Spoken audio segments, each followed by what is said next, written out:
Tinawag na fake news ni dating presidential spokesperson Attorney Harry Roque ang pagkakaaresto kay Zaldico. Pero giit ng PNP, totoong nahuli na ang dating kongresista.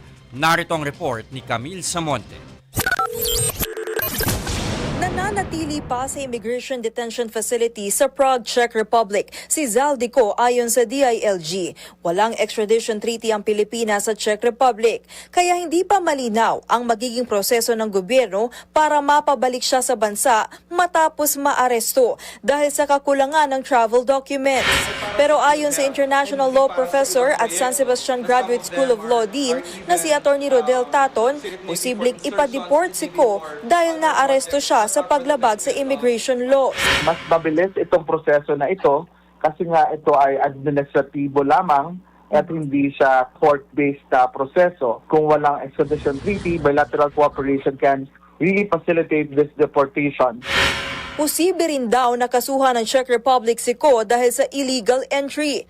Tumanggi munang magbigay ng komento ang legal counsel ni Zaldico. Ayon kay Attorney Rui Rondain, wala pa silang kumpirmasyon na nakukuha kaugnay ng pagkakaaresto sa dating kongresista. Si dating presidential spokesperson Harry Roque nga, tinawag na fake news ang pagkakaaresto ni Zaldico. Wala raw Pilipinong nahuli sa Prague ng mga oras na yon. Mali raw ang pinakalat ni Pangulong Marcos. Pero mismong si PNP Chief General Jose Melencio Nartates, kinumpirma na ang pagkakaaresto kay Ko. Base raw yan sa mga natanggap nilang impormasyon galing sa official channels. Hinahanda na rin daw ng PNP ang mga kailangan sa diplomatikong proseso para sa pagpapauwi kay Ko.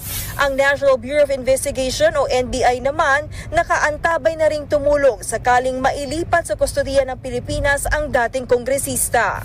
We'll just await for the direction of the higher authorities. In this case, this will be DOJ, the Department of Foreign Affairs, and other agencies that will be tasked by the President too. Kung ano yung maging tasking sa amin ng DOJ or ng higher authorities, ang NBI naman will be always ready to respond to the call of duty.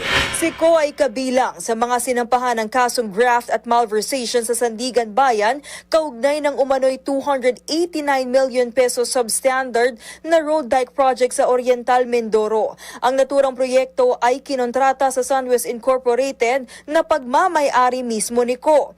Walang piyansa ang kasong malversation na isinampa ng Ombudsman kay Ko at gumugulong na ang pagdinig nito sa Sandigan Bayan 6th Division. Dati na niyang itinanggi ang mga paratang sa kanya. Nagbabalita mula sa Frontline, Camille Samonte, News 5. Mga kapatid, ako po si Ruth Cabal. Dito tayo sa totoo, dito tayo sa True FM.